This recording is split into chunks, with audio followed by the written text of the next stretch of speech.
5, 4, 3, 2, 1, 0. The Advent season is upon us, and with Advent comes a whole number of feasts, in particular, a number of feasts that are devoted to Mary, the Mother of God. On December 8th, we're going to celebrate Mary as the Immaculate Conception. It's a great solemnity, which is the patron feast for us as Catholics here in the United States of America. But just a few days later, on December 12th, we're going to celebrate the feast of Our Lady of Guadalupe, who is patroness of the Americas. And while Our Lady of Guadalupe is known especially to the Catholic cultures in Central and South America, she's not as well known to many of us here in North America, including the United States. So what is the Feast of Our Lady of Guadalupe all about? Who is Our Lady of Guadalupe, and what does she matter for our life today? That's what we're going to be talking about today on Ignition. Welcome to the show. I'm your host, Dr. Chris Bergwald, and we want to set your faith ablaze so that you might live the adventure that comes from a relationship with Jesus Christ. Before we get into the topic for today's episode, we want you to know that we love listener feedback. So if you got questions about today's episode, or if you have ideas for future episodes, please contact us. The easiest way to do so is by email, and the address is ignition@sfcatholic.org. Again, ignition, that's IGNITION, at SF, as in Sioux Falls, Catholic, CATHOLIC.org. Casey's laughing over in the corner. I don't know why, but that's the address. Feel free to reach out with any questions about, again, today's episode or ideas for future ones. We're not going to talk about the guy behind the cameras. We're going to talk about my co-host, Robyn Bruggeman. Hi, Robyn. Hi. Robyn, you're like, Renee Kranz is in the building, but you keep coming back for I more. do. I'm glad that you're here today, Robyn. So your passion, for folks who have not maybe heard you before on Ignition, is living liturgically, or as we like to call it, Living lit. which means something else to some people, but not to us. Yeah. So just real quick, Robyn, who is Robyn Bruggeman? I am wife to Spike. I am mom to 7. I am mother-in-law to 2. I am grandma to 1 and another on the way. I'm a farm wife. I'm a Catholic convert, and I love learning about our faith and living the faith. And yeah. Great. That's Great. me. So you've been on several times now, going back, I think, this spring or even earlier this year, living liturgically. So the reason I'm bringing that up is I know one of the previous episodes we were on, we talked about this idea of living liturgically and why it matters and so important. I really want to encourage folks, if they haven't listened to you on the show before, to go back and listen, especially to that first episode or two where we talked about what does it mean just in general to live liturgically? Why is it important? Why is it awesome? And why it matters. So what we're going to be looking at today, as I teased at the open of the show, is Our Lady of Guadalupe. So just I'm going to give some broad strokes, not strucks. Some broad strokes, and then I'm going to turn it over to you to walk us through some of the more details about, about all things Our Lady of Guadalupe. Sound good? Okay, so 1531. What is today Mexico, Mary appears in December 9th. From the 9th to the 12th, there are a series of appearances of Mary, the Mother of God, the Mother of Jesus, to a Mexican native named Juan Diego with a really long Mexican last name. Do you know how to pronounce I don't. Juan Diego's last name? Okay, me either. No, I won't try. Maybe Casey can insert that in. Yeah, we'll work on that. Maybe next year. So Juan Diego, who is a baptized Catholic, so she appears to him. She asks him, I think, during the course of the appearances, to ask the bishop to have a shrine, a church built on the spot. And then there is a miracle that happens because the bishop is a little bit like, wait, who are why you? should I believe What's going you? on? So there's a miracle that happens as a result of that. A miracle which, in fact, has endured for almost 500 years. Yeah. It's awesome. 9 years from now, we'll be celebrating the 500th anniversary of these appearances, these apparitions, so cool. and the miracle, which has endured ever since. But we'll get to that in a little bit. So this is an approved apparition by the church. And as I mentioned also in the opener for the show, Our Lady of Guadalupe, or Holy Mary of Guadalupe, she is the patroness of the Americas. So what I want to say about that, just real quick, especially other Christians, but even some Catholics might not be familiar. So are these different Marys? So Mary, because she is the greatest disciple of her son, because she is the greatest saint. Is that why I said because? Well, she is the greatest saint, greatest disciple of Jesus, and she goes by a number of different titles, if you will. So she is the Immaculate Conception. She is Our Lady of Guadalupe, Our Lady of Lourdes, Our Lady of Fatima, but it's the same Mary, Right. Who has appeared throughout history for a variety of reasons. So she has all these different titles and many more. But just to be clear, it's in all of these cases, it's the same person. Same woman. Okay. So having said all that, talk to us a little bit about these apparitions where Mary appears to Juan Diego. Anything more? Because I know we want to really focus on the miracle, but I guess, is there are there more details that you think would be good for folks to know about the apparitions themselves? Well, something that just I thought of while you were talking about how Mary has different appearances, but she's the same woman, is generally when she appears to someone, and they're kind of throughout the world where apparitions have happened, that she generally appears looking like the people in the area that she's appearing, so that they will recognize her, right? Kind of as one of them, kind of. And what's really neat about, I think, this apparition is she appears as, and I might say this wrong, mestiza? Yeah. Is that right? I'm not sure how to pronounce it, but woman, which is Spanish and Indian combined, right? Yep. And in Mexico in that time, the two were kind of like at war. The two cultures. Yeah, like did not like each other at all. Right. And it was a stressful time in Mexico at that time. And so can you hold your thought there? So again, let's think of a historical context.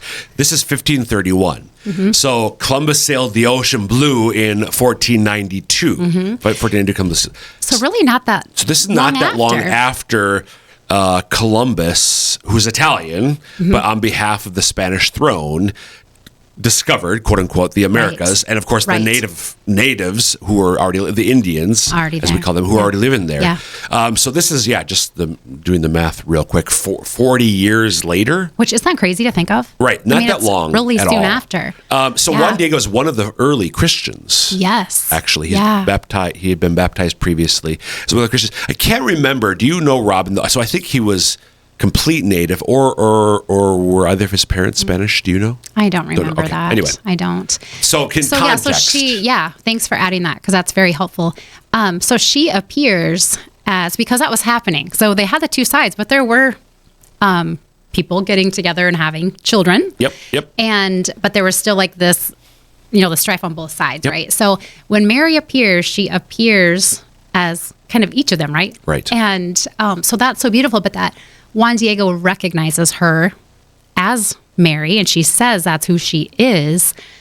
And I think he recognizes too then that she is both, right? And she's representing both. And when she appeared to him and asked for a church to be built, I think that's just we're going to talk about some of the symbolism involved in this that is really miraculous. And when Our Lady comes, she always comes peacefully, right? But also in a loving way, and ultimately to lead people, those who she is appearing to, closer to Christ. Yes. Every time. So anytime she appears, any apparition, that is the message, really. I mean, they're kind of different messages with each apparition, but ultimately it's to bring the love of Jesus, her son, to the people, and for them to turn their hearts to the Lord. So she's asking for a church to be built. And like you mentioned, the bishop is like, how do I know you really saw Mary? Because Juan Diego was not like one of the quote unquote top students. I mean, this is like a guy who's 40 or early 40s. Yeah. So he's middle-aged. Just widowed. Yep. A couple years before that. And so he has to simple walk. Man. Simple man. And so of course the bishop's like, why would I mean, okay, but how I need a sign. Yep. And so then that's where this goes, as she appears to him once, twice more. And but yeah, it's kind of but also to his uncle. We can talk about that potentially if there's time. But anyway, so he eventually does get the sign, and that's what we're going to talk about is the sign that the bishop requests. So he says to Juan Diego, I need a sign, so I really know that you have seen our Blessed Mother and that this is real, that I really need to build a church in the middle of nowhere. Exactly. So then, you have a thought? So hold on. Yeah. So I get, the first apparition is on December 9th, 1531, which is now celebrated as the feast day of Saint Juan Diego. Juan Diego. So Juan Diego himself, just to be clear, like, you don't become a saint just because you witness an apparition. You become a saint for the same. Juan Diego has been canonized as a saint for all the same reasons that every other man or woman has been canonized, because of holiness of life. Yeah. So this apparition had, to understate it, a deep impact on Juan Diego, such that he was already a faithful Catholic, but it led to obviously a deep conversion and led him to heroic virtue, which is what is required for canonization. Yeah. So his canonization just happened. John Paul II canonized him. Oh, so, wild! So it's not that long ago. Not that long ago. Yeah. So his feast day is December 9th. Yep. The day of the first apparition. Yeah. So, as you mentioned, a couple more apparitions. So on December 12th is when this is kind of a multi-part miracle, to be honest, right? So Juan Diego sees her and he goes up to her on a hill. It's December 12th. And even in Mexico, this is kind of around modern day Mexico City. Even in Mexico, it's not like 80 in Mexico. Yeah. It's cold, but there's roses. Yeah, which would not normally be growing. So that was kind of the first miracle, right? And does she tell him? I think he collects the roses in his tilma. So this cloak, kind of like their apron. Yeah, like I would think of it as an apron that a worker would wear. So he collects. She tells him. So you correct me if I'm wrong. My recollection is that that Mary tells Juan Diego, because he goes back to her and says, "The bishop says I need a sign. Yes. You need to give me something, because he won't listen to me until I go back with something." Right. So she tells him, collect these roses in your tilma and bring them to the bishop as the sign. Yeah. So actually, I'm gonna. So these miraculous roses. Yeah. So he goes collects, on this hill, kind of bunches them up. Yeah. Which they would normally not be growing. Like, so it's colder there. It's a rocky soil. Finds these beautiful roses, and I'm sure immediately thinks, "Oh my goodness! Like, this is a miracle." So he thinks that is the miracle. Right. He thinks, "I'm just going to bring these flowers back to the bishop." Right. And he's going to be like, "Oh, okay." Which when I think about it, I'm like, well, how is he going to know that he got the roses there and not at the market? Maybe they don't grow anybody there or any there. I don't know. Maybe there's just no market for anything. I don't know. But you know what I mean? Yeah. But so, he goes there thinking this is the miracle. But to back up just a quick minute, there's another miracle that took place. So one of the times where Mary said, you need to come back on such and such a time, Juan, and you need to meet me again. And I'm going to, talk to you, whatever, And he's not able to make it to one of the apparitions because his uncle was sick. Unbeknownst to him, there was a miracle taking place because when he went to the bishop, I think, right? When he went to the bishop, his Mary appears to his sick uncle and cures him, which Juan doesn't realize until after the fact. So there's another miracle taking place. But so then he takes, and then, what he gathers up these roses in his tilma, which is a big apron, and he's able to put them in there and, kind of pull it up to himself and go back. Not an easy walk to where the bishop is, So he walks to modern day Mexico City and is just planning to just drop the roses into the bishop. Right. And it was not easy for him just to get to the bishop. He has to go through. I mean, just if you're going to come here, you can't just walk in and see the bishop. You have to go through the proper order. Melinda North. So he needs to get to the bishop. And then when he does, he goes and drops these roses on the floor thinking, this is the miracle. Right. This is going to be what it takes to get a church built. And instead, when he lets these roses out, the bishop, I'm sure, looks and is like, what? And then Juan looks down and is thinking, oh my goodness, there's an image on my tilma that was not there before. This is a miracle. And it looks just like Our Lady, our Blessed Mother, that was appearing to me, which is a miracle in itself. So this is the image that appeared. This is the image. We're going to talk more about it and unpack it, because the 15, well, less Yeah, than 15 time minutes is going fast. is not going to be enough time to talk about this, but we're going to unpack the miraculous, the symbolism of this, talk a little bit more about some of it. But folks, if you're just tuning in, welcome to Ignition. I'm your host, Dr. Chris Bergwald, and I'm visiting today with Robyn Bruggeman about Our Lady of Guadalupe. It's a feast that we're going to be celebrating here on December 12th. It's about Mary's appearances to the Mexican Juan Diego in December of 1531. And so the culmination of just over a couple days, just a few appearances, but at the culmination of these appearances, there is a miracle which happens. These miraculous roses we were just talking about. Juan Diego drops it in the presence of the bishop. And I think the roses are there, but also on the tilma is this miraculous image. So we're going to talk about this image. Yes. So your listeners, if people are listening on the radio or on podcast, if you want to see the image that we're going to reference, then they can pull this up on YouTube. Yep. So the video's on YouTube if you want to watch as we're pointing some things out. Or you can pull up images anywhere online. Yeah. So we'll be, if you're listening by audio, we'll try to keep that into account.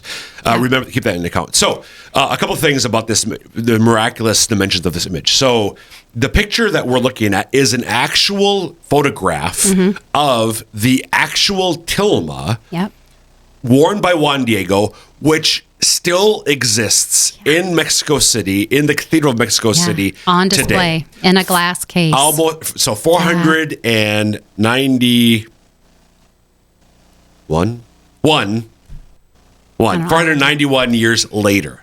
That's crazy. So the cloth that the tilma would be made out of is not supposed to last almost 500 years. The tilma itself should only last 20 or 30 years. So it should have been just gone long time ago. Right. But it is still in existence today. So that by itself is literally miraculous. There's no scientific explanation for how this tilma, forget the image.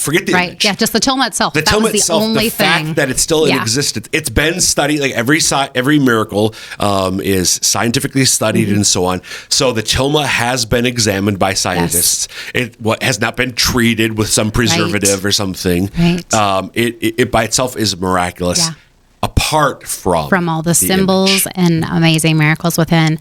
It is, you can go to Mexico City and see it. It is the most visited shrine in the world, is what I've heard. Yeah. And then also, it has survived fire. It has survived a bomb that was placed below it and acid spilled on it. And it's still to this day, like it should not be existing. Right, and it is. So that is a miracle too. But do you want to go into the symbols, or would you have the thought there? I was going to say that. So, like bomb. What do you mean? Well, there's been periods in Mexico's history, modern history, of anti-Catholicism. Right. And so during one of these eras, some anti-Catholic Mexicans, because this has become such a key part of Mexican religious Mexican culture in general, including religious culture. Some people they try to destroy this image to sort of remove the religious dimension of their Mexican culture. Yeah. So that's why bombings and I think the acid was by accident. Yeah, with a worker. But so it is. Its existence is miraculous. But let's look at some of the symbols, and you'll see this picture on, like, I even picked up a rosary card on my way upstairs today. Like, so you'll see this a lot of places, and it is known as Our Lady of Guadalupe.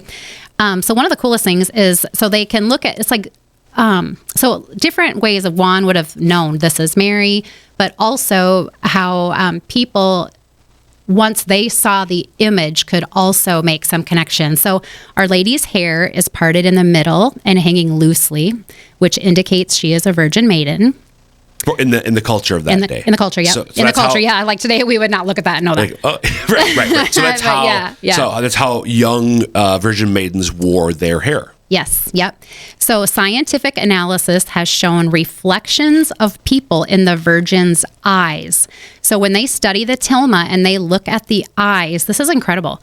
They were able to, like, zoom in, and when they look at her eyes on the actual tilma, there are 13 total figures, including Juan Diego and the bishop. So there's like a scene of when the miracle was happening. Right. That's crazy, amazing.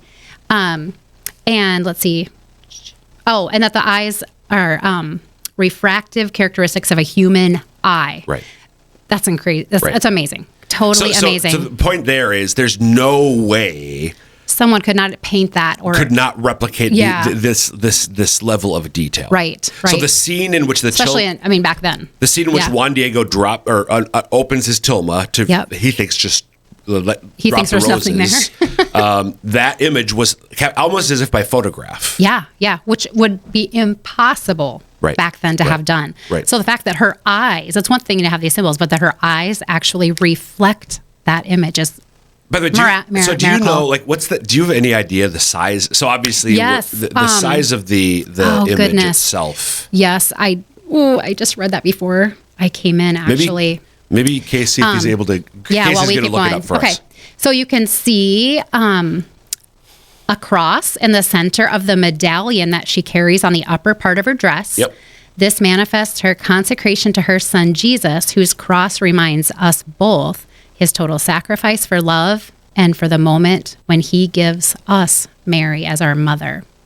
The symbol of the cross was seen on the sails of the Spanish ships, which you tied in, Christopher Columbus even.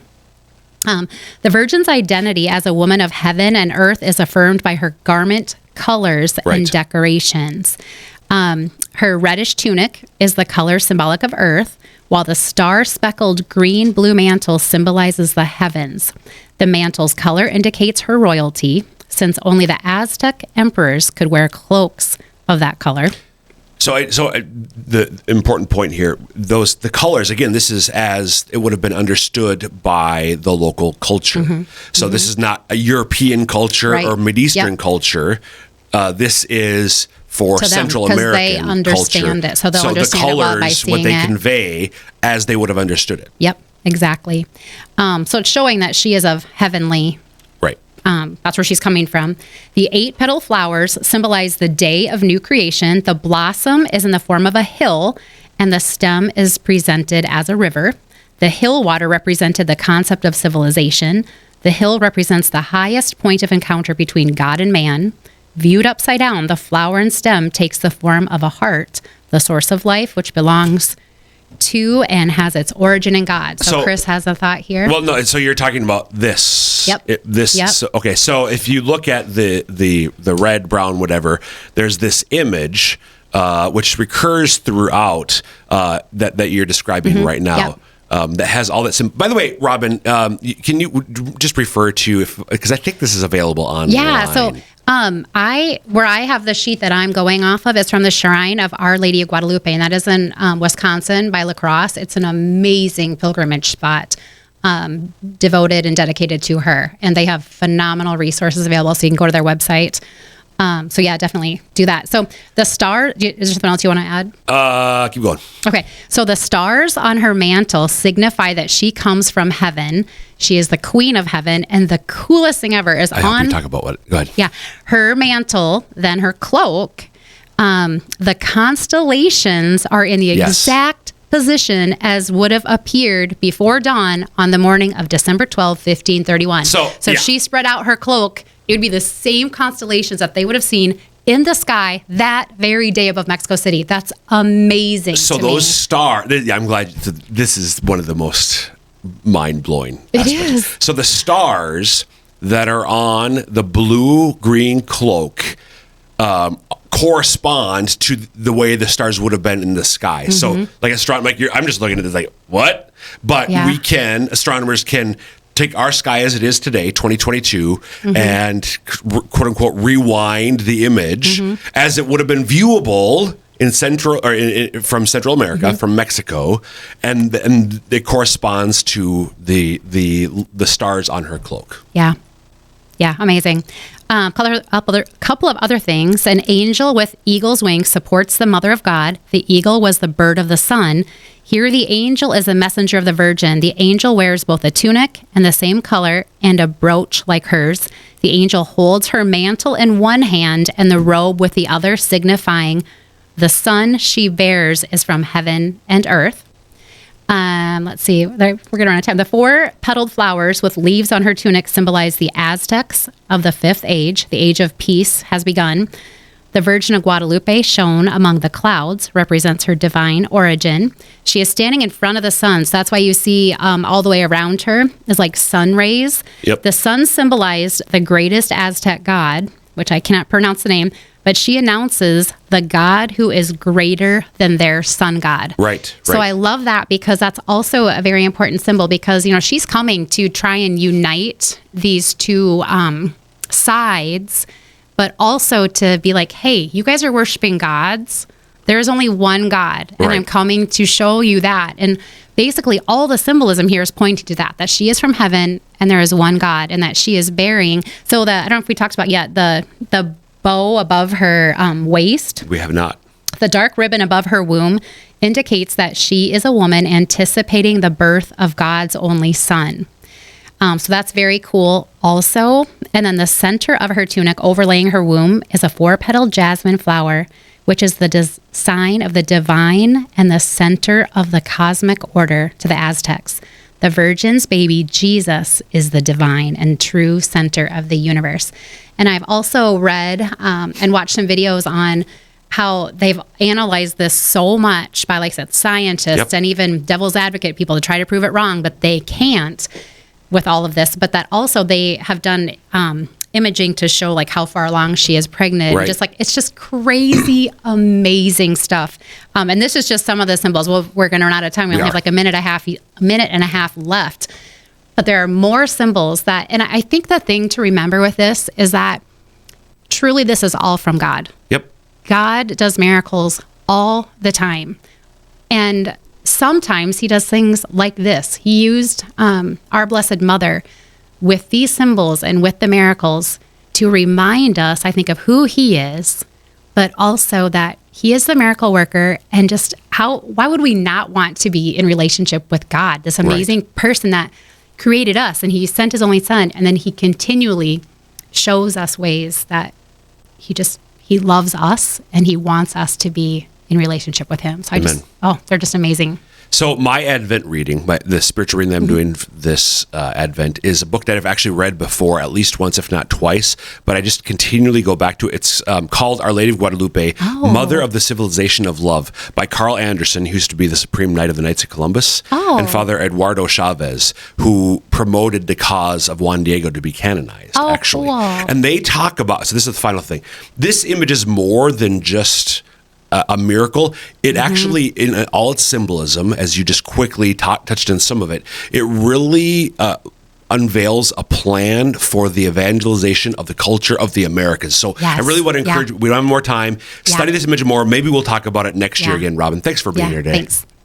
And folks, that will wrap up this episode of Ignition. Again, you can email us ignition@sfcatholic.org with any questions about today's episode or ideas for future ones. And until next time, may God bless you.